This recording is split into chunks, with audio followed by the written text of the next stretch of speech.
So it's almost time for the next step in the draft process, the NFL Combine, which is just a few days away, where there's going to be a lot of rumors that come out, a lot of numbers and information that we get on certain prospects, and things are bound to change. But I wanted to get my mock draft 2.0 for the Carolina Panthers out. Before that, it's going to be 5 rounds. Got some surprises, some interesting picks.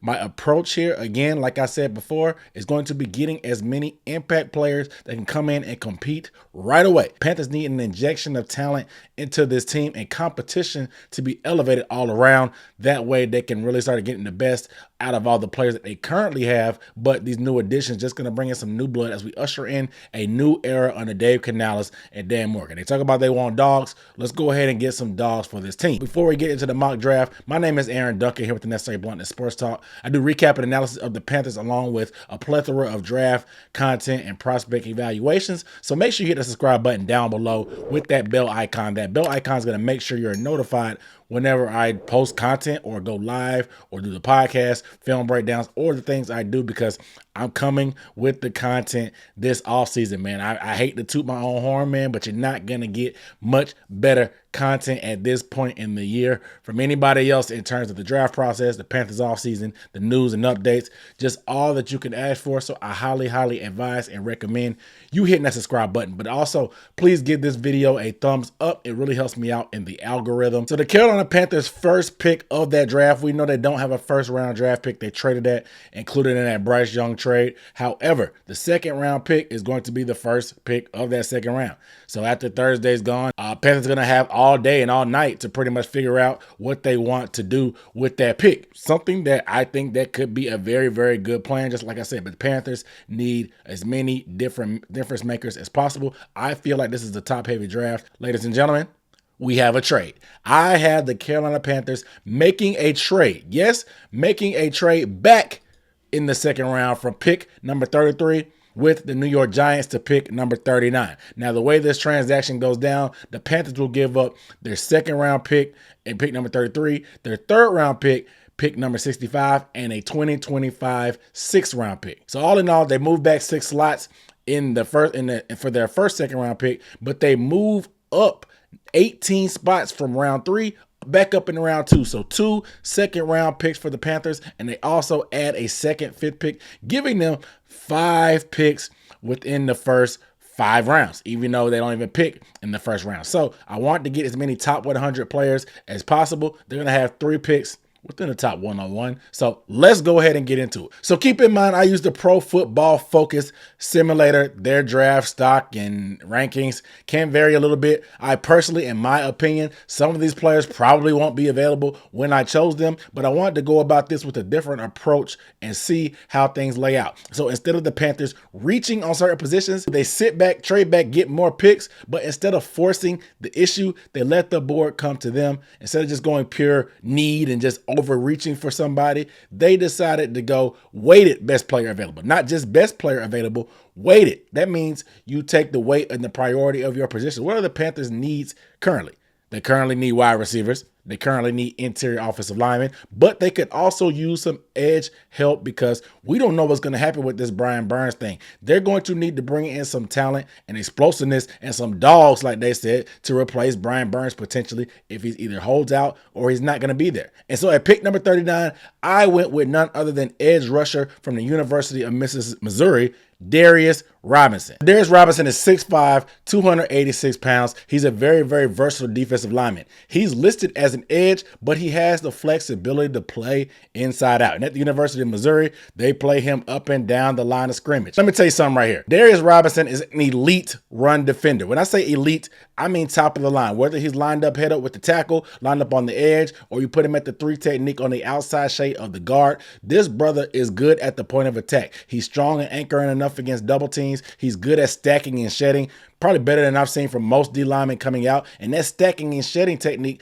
goes perfect into Ejiro Evero's system. But the questions about him was his pass rush ability, because he had 8.5 sacks as a senior, but he went to the Senior Bowl and showed that he's not just a one-trick pony against the run. He can get after the quarterback as well and show some moves. He has some finesse moves to his game that he can fine-tune, but he already has the power and the base at that size to be able to be an asset in pass rushing on the inside or outside. When he's inside, he needs to use that finesse a little bit more against alignment instead of using that power, because he loves the power rush when he's out on the edge, but he needs to learn and put more stuff in the bag on the interior in terms of the finesse. But I think he's shown all the tools to be able to add that pretty quickly. I love the athlete that he is. He looks rocked up. He's huge, bro. And he can step in and play that 4 technique on rundowns right away, and even line up on the edge at the 5 and stand up if you need him to on pass downs and really get after. He's able to really shock. He's used that speed, the power to shock offensive tackles, really get them off balance and get rid of them. That motor is very high, and he can get after the quarterback. I think Darius Robinson will be a phenomenal piece to this defense, and it'll give somebody else as a running mate to Derrick Brown. And even if we keep Brian Burns, it's another guy that can be on the opposite edge to stand up, but on rundowns, he can stand up or play that 4 technique just like Derrick Brown. I love what Darius Robinson brings to the table. So 8 picks later at number 47, and I went with Graham Barton, offensive tackle and guard and center from the University of Duke. Now, I personally feel like this dude will probably be in the first round, but he could go to 47. This could be a realistic opportunity because he is coming off of some injuries. Regardless, this guy is a technician. He has very heavy hands, and he has a grip like a vice. When he gets his hands on guys, it's pretty much over. He played tackle this year, but he projects to play center or guard just because of the arm length and some issues with his feet at times. But this dude is very aggressive, has some nastiness to his game, really understands leverage and body position in terms of blocking. A smart player, of course, and he just has the nastiness, the scheme versatility, and just the grip strength to be a phenomenal guard. And Lord knows we need guard help on this interior, and at least bring competition. We know you may think that bringing in a guy that's had some injuries to compete with guys that have injuries means something. I think that Graham Barton is a guy that you can't pass up if he's at 47. So you're strengthening the trenches on both sides with your first 2 picks by getting Darius Robinson and Graham Barton. So that'll be a wrap for day 2 of the draft for the Panthers. And you may be saying, Dunk, what the hell are you doing? You left day 1 and day 2 of the draft without getting a wide receiver or weapons for Bryce. Let me cook for a minute, because round 4, pick number 101, I went with Javon Baker from the University of Central Florida, wide receiver. Now, this guy is a former Bama wide receiver, did 2 years there, did 2 years at UCF. This guy is a playmaker. At 6'1", 205, I love his game. Like I said, he was a big play waiting to happen when he get down the field, averaging over 21 yards per reception. He's not super explosive, but he's extremely competitive at the catch point. He's a back shoulder catch extraordinaire, can get behind defenses. I really don't know how else to put it, but this dude is just a smooth operator, man, and one of the most underrated receivers in this class. I don't see him being at round 4. I would be shocked if he makes it out of day 2 of this draft, just because his stock has been rising. The questions about him are his long speed, but he was the 2nd fastest time at the Senior Bowl with 20.99 miles per hour, but also the 3rd fastest in terms of deceleration. But I like his game because he throws a lot of fakes during his route and gets guys leaning, use those stems and lanes to really make things happen and get open. He'll need a little bit coaching to get that sense of urgency, just a coach to push him a little bit more on the field, to let him expect the ball every play, because he's that type of guy. And UCF, their offense is a little bit wide open, a little bit different,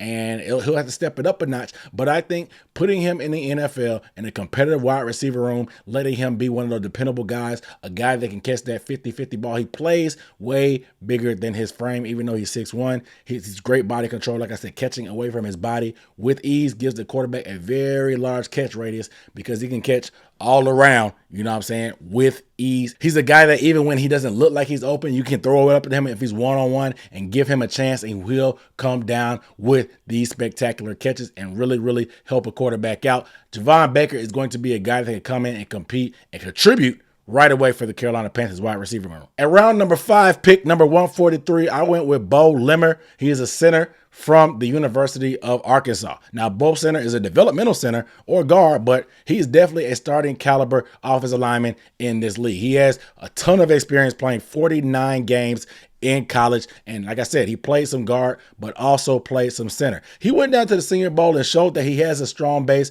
to be able to anchor and pass pro. He was competing with T'Vondre Sweat. Sweat got the best of him that went viral, but they didn't show the other clips where he was really manhandling Sweat at times. And as a guy that was smaller than Sweat, who's probably the biggest lineman in the draft, it really shows you that this dude is country strong. He's an aggressive lineman, very, very aggressive, and he's quick off the snap. He's nasty with it as well. He looks to finish blocks all the time. So like I said, that combination of that first step out of that stance and just the nastiness that he has and the aggressiveness, he makes for a guy that's an attitude changer in this room. Like I said, we talked about wanting dogs.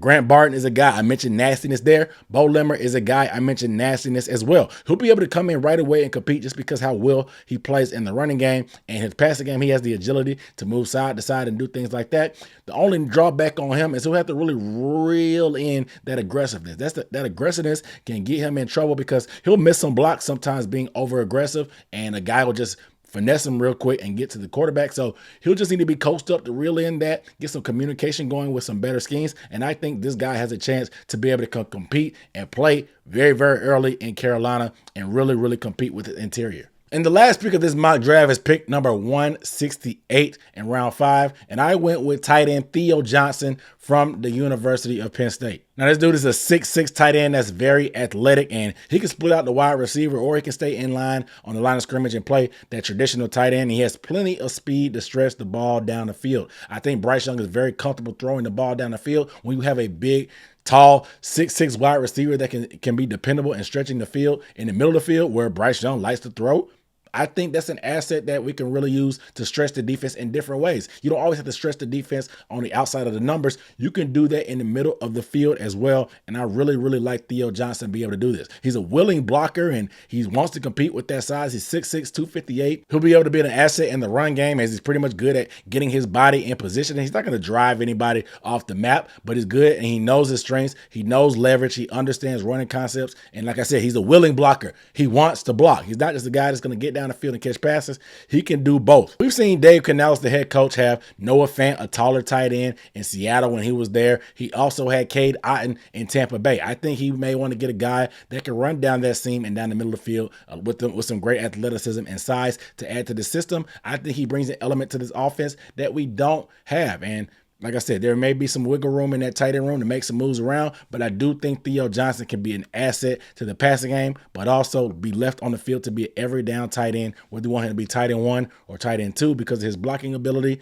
He is that guy that can plug into this offense and contribute right away. So there it is, my 5-round mock draft for the Panthers. Like I said, I was able to make a trade back and add 2 picks without even losing too much value. I went best player available and added an edge to help that defense out, and I got plenty of interior offensive line help. I added a playmaking wide receiver that has that Bama background, just like Bryce. And of course, a pass catching tight end to stretch the defense. That's a huge target. I thought I did pretty good on this mock draft. Of course, I got to get you guys' thoughts about it because you guys can't be critical. You know what I'm saying? I got to see what the critics say about this mock draft. I know some of y'all are going to be mad that I did not go after a wide receiver early on, but look, I was able to add to that room and add a playmaker. They'll have to do some work in free agency in this scenario, but I do love what I did overall. I feel like I addressed all positions of need right now, and I got some guys that can come in and compete right away. So let me know what you think down below in the comments. Make sure you hit the subscribe button down below so you stay up to date on all my draft content for the Panthers. I appreciate you guys watching. I'll see you next time. Peace.